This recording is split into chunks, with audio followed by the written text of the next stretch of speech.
Good day. My lecture for today would be the differential treatment approach of atopic dermatitis, switching between the topical corticosteroids and the topical calcineurin inhibitor.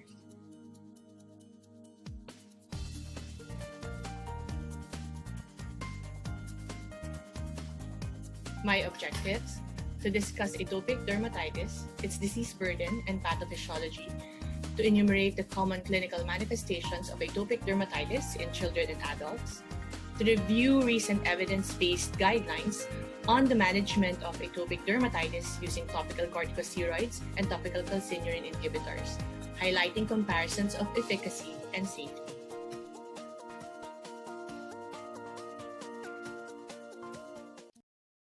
Atopic dermatitis is the most common chronic disease of young children, although it can affect individuals at any age, and it is characterized by intense itching and recurrent eczematous lesions. It is a multifactorial disease that is regulated by a complex array of genetic and environmental factors. It is associated with barrier disruption as well as intense systemic inflammation.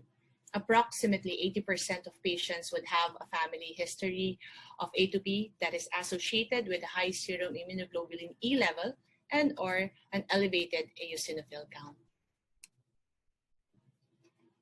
The prevalence of atopic dermatitis has increased over the past 30 years. It is currently estimated that 10 to 20% are children and 2 to 10% are adults.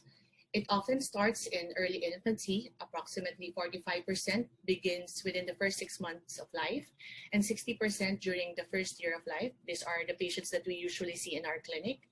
And then 85% before 5 years of age. So fortunately, in a birth cohort study, they noted that in up to 70% of cases will go into clinical remission before adolescence. So early and severe onset, family history of atopic dermatitis, and early allergen sensitizations are risk factors for a long course of the disease.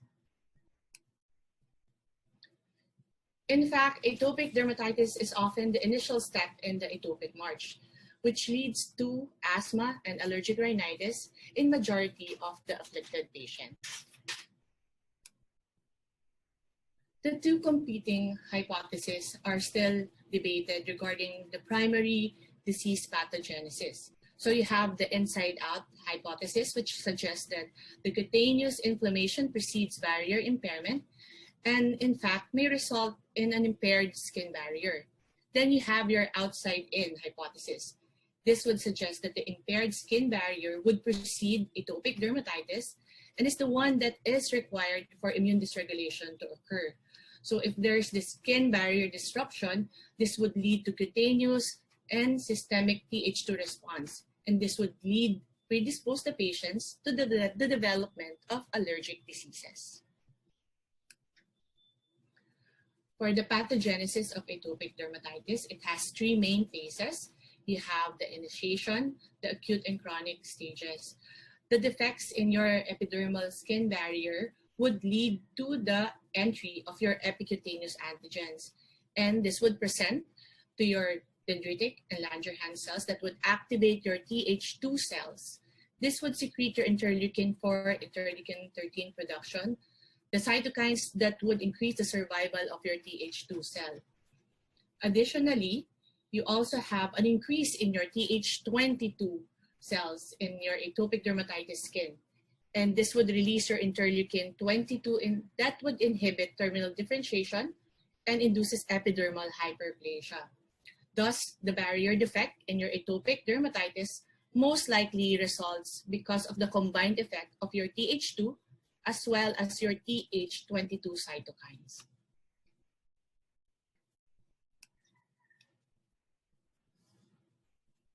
No specific laboratory or histologic findings have been reported for atopic dermatitis. Thus, the diagnosis would always rely on its clinical features. So this is the revised Hanifin-Rajka. The essential features includes your pruritus, eczema, the typical morphology, as well as its distribution, and you have your chronic and relapsing course. So there are also the common features, which includes your early age of onset, atopy, personal family history, an increased level of immunoglobulin E, as well as dry skin or cirrhosis.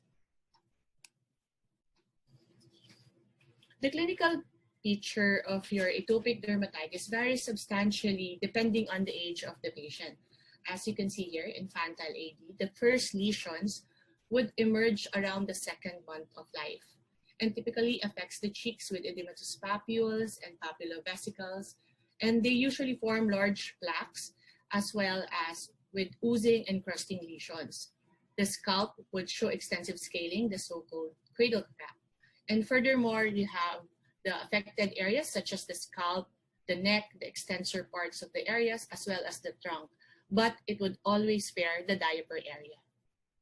For the childhood atopic dermatitis, at this stage, the acute lesions still appear, but as you can see, the chronic lesions will have some lichenification, and this tends to be at the forefront already. The predilection sites are your popliteal fossa and your antecubital fossa, which are your flexural eczema. And it will also affect the periorificial areas on the head. So the dry skin or the cirrhosis becomes more dominant at this stage. So for adolescents and adulthood, atopic dermatitis, the lesions are said to be more fixed, more classical, and this would be at the site of the head, the neck, and the flexural areas, and moreover in adults, they can also affect the hands. So this is your chronic hand dermatitis. So for the management of atopic dermatitis, we have a recent article, which is the Japanese guidelines for atopic dermatitis, which was released last April 2020. The goal of the treatment of atopic dermatitis in this article is to reach and maintain the state in which the symptoms are absent or mild without affecting daily activities, and if possible, no medications are required. Even when this level is not reached, the objective is to maintain a state in which the symptoms are mild without any rapid exacerbations that may affect, again, the daily activities. Current evidence-based strategies to treat atopic dermatitis basically consist of your drug therapy, and it includes your topical corticosteroids and your topical calcineurin inhibitors. In this article, they specifically mentioned the tacrolimus ointment as the maintenance treatment for inflammation.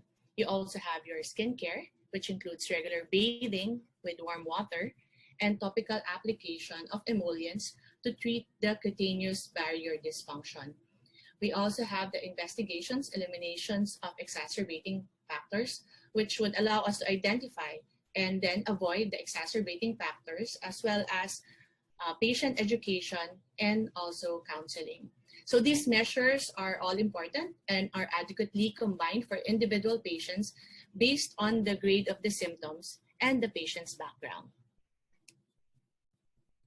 So for this lecture, I will focus more on the drug therapy management of atopic dermatitis, specifically your topical corticosteroids and topical calcineurin inhibitors. So based on these guidelines, it is telling us that topical corticosteroid is still the first line of anti-inflammatory agent in both children and adults. So appropriate topical corticosteroids should be used based on severity of lesions, site of improvement, and involvement, and the age of the patient. So when you're going to give to your patient a mild steroid, it should be for children, and mid to high potent steroids, you give it to your adult patients. And the mild steroids, you can use it on the face and intertriginous areas, while for your mid to high potent, you can use it on your palms and soles and some parts of the extremities.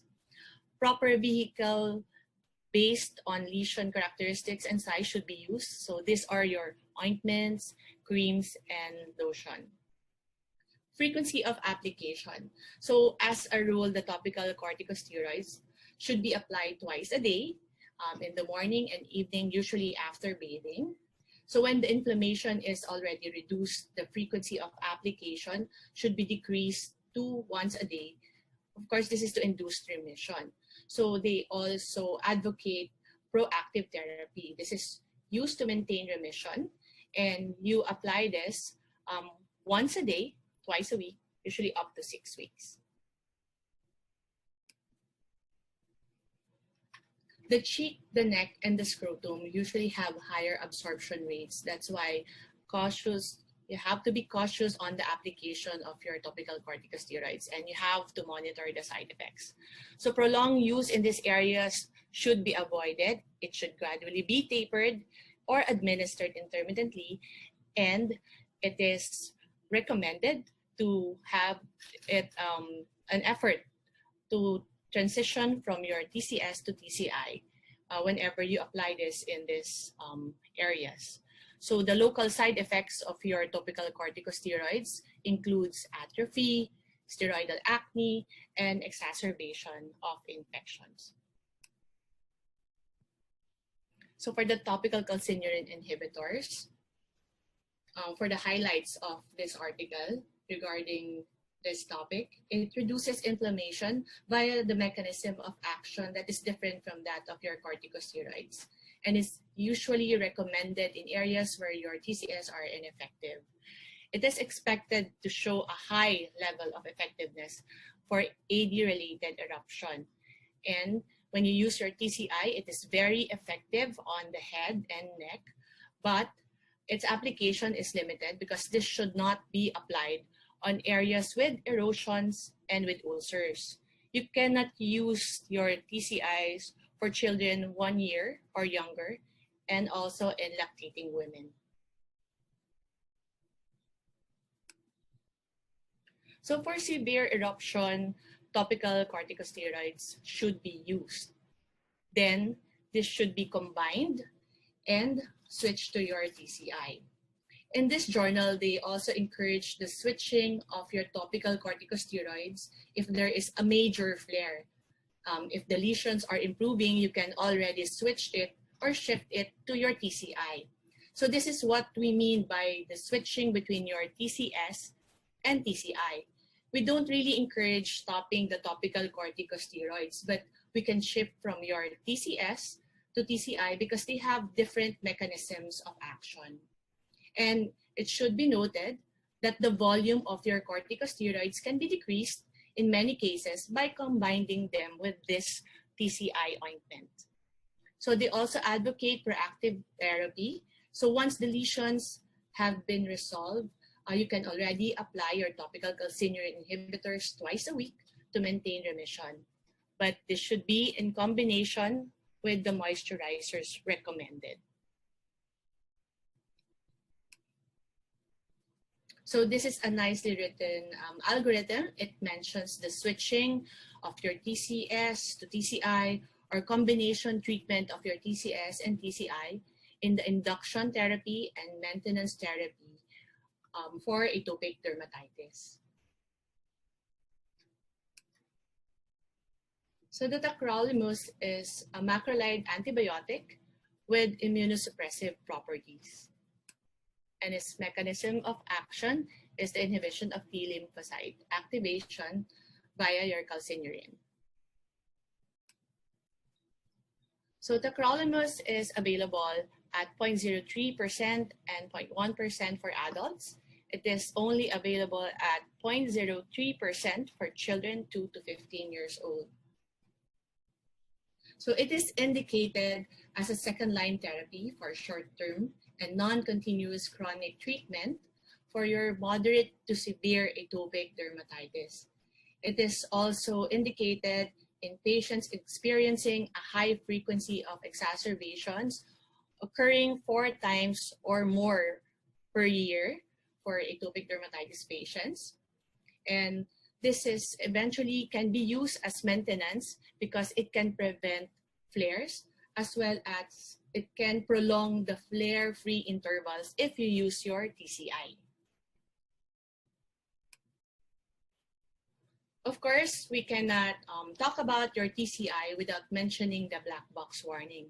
So in 2000, the US FDA approved the tacrolimus and pimecrolimus for the treatment of atopic dermatitis. But in 2016, they issued a black box warning, which mentioned a long-term safety has not been established. And this caused an uproar from the healthcare professionals. Experts believe that the FDA warning was not supported by science.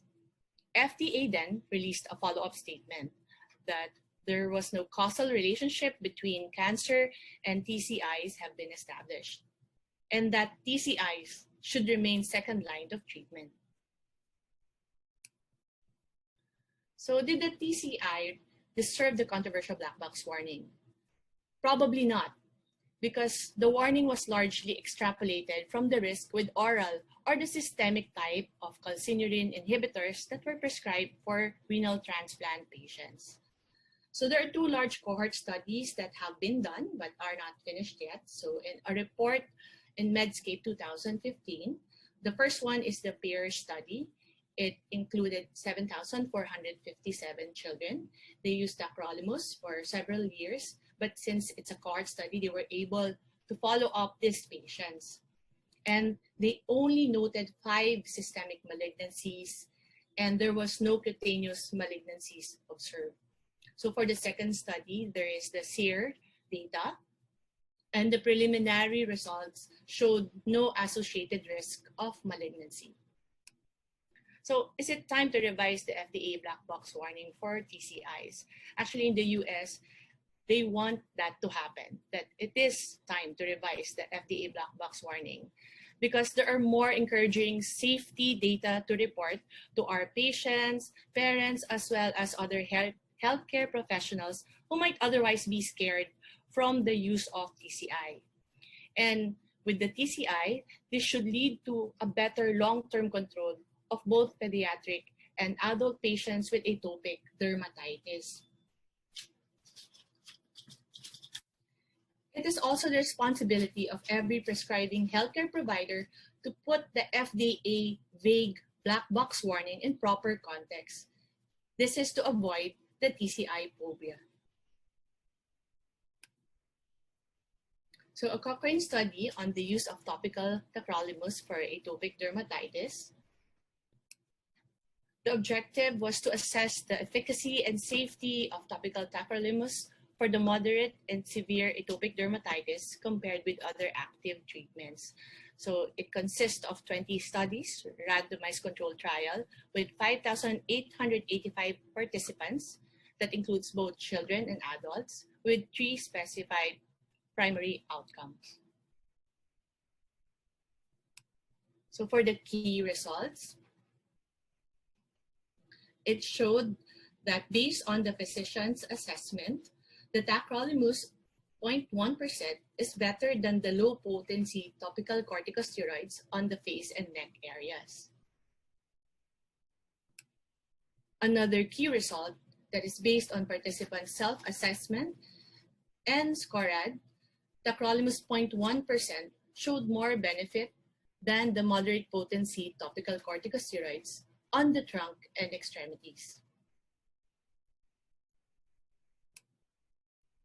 Combined results of 2 studies indicated that tacrolimus 0.03% more than doubled the chance of achieving improvement by the physician's assessment as compared with mild topical corticosteroids and pimecrolimus. So in the comparison of tacrolimus 0.03% with moderate to potent corticosteroids, they are more or less the same. No difference was found in most of the outcomes measured.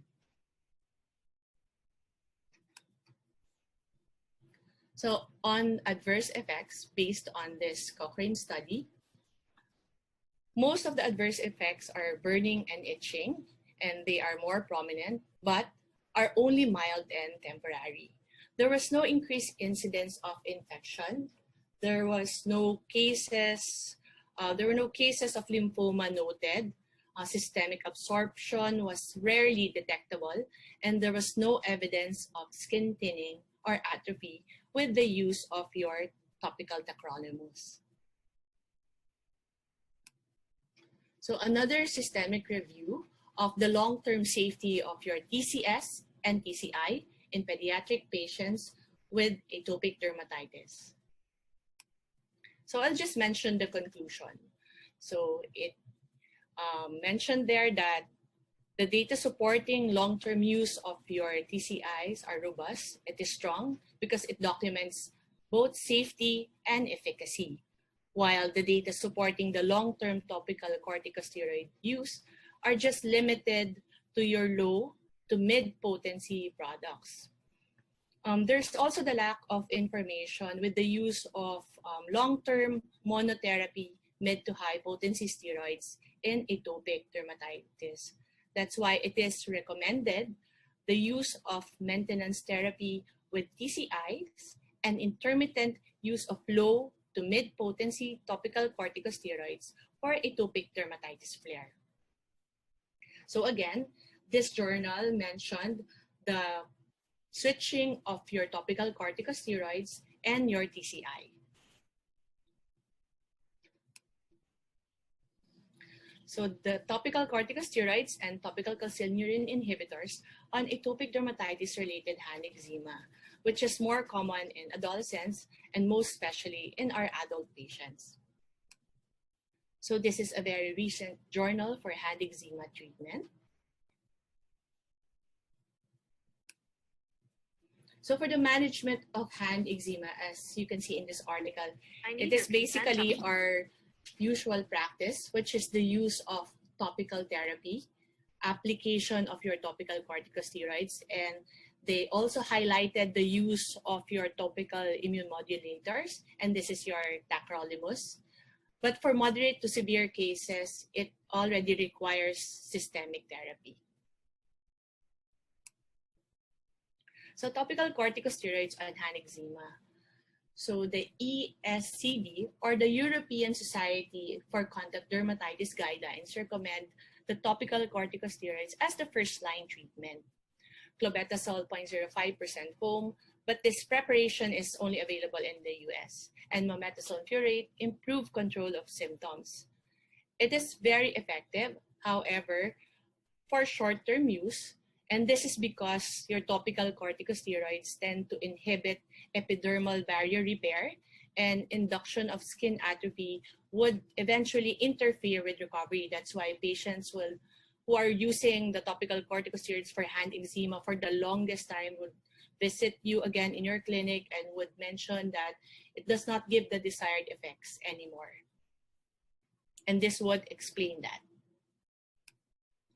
So for your topical calcineurin inhibitors on hand eczema, a Cochrane study mentioned that tacrolimus 0.1% given over 2 weeks would improve investigator-rated symptom control in hand eczema in patients measured after 3 weeks.